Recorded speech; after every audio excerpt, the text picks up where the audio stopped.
Hey Femke, Hey! even niet te hard papier. Ja, wist, maar het is vereniging altijd stipje, nou. Nou, zeker. Ja, hey, en dat is echt zo'n mooie traditie. Je krijgt dus dwarsfeesten en dus versierde wijn, dus vuurbulten. Dat moet al een beetje blauwen, vies net? Zeker, ik ben gek op dwarsfeest. Hey, Ja? fijne dag, hoi.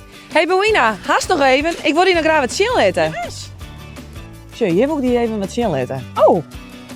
Hier word ik nou zo leed van. hè? Oh ja, dat snap ik helemaal. Ik kijk. En wist trouwens, er is weer een nieuwe regeling Zichtbruds Fries. Qua verenigingen, instanties en bedrijven. Machtig.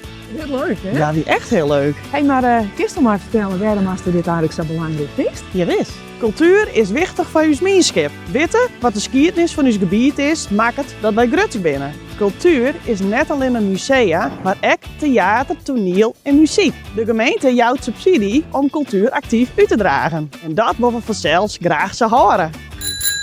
Hey Anton, wat mooi dat je hier ook bent. Hey Bobina, waar ben we hier? Ja, ben je in PSS Wondergat? Oh ja, Kist je dat beeld? ik had wel eens zien, maar kist mij er meer over vertellen? Ja, wist. Zullen we er eens even in? Ja, best genoeg. Nou Anton, dit is dus het beeld van de fiscusvrouw.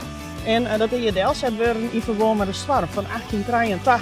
En ik vind het heel wichtig dat het verhaal van de visserij echt verteld wordt. En wat docht het dan met daar, Bobina? Een heel soort. Ik kom zelfs uit een visserijfamilie en dit verhaal moet bestaan blijven. En de visserij dreigt het nou te verdwijnen.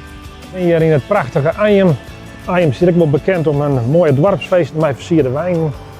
Kun je eens vertellen wat er bij komt te staan om dat te organiseren? Nou, takken hier hebben wij inderdaad weer de dwarsfeest. Machtig mooi. En er komt een heel soort begin. En dat is voornamelijk de druk op de vrijwilligers.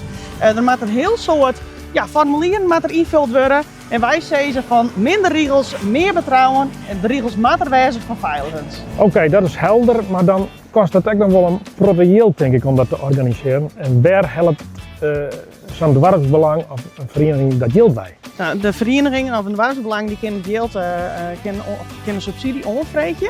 En dat is dus eventueel voor dwarsfeesten, maar ook voor Night. Maar ook voor andere initiatieven die terug het dorp opzet worden. En wat we dat zouden horen, Bobina? Ja, dat willen we zeker samen horen. Het is namelijk heel wichtig voor de sociale hereniging in zo'n dorp. De FNP bouwt verder om een sterke gemeenschap.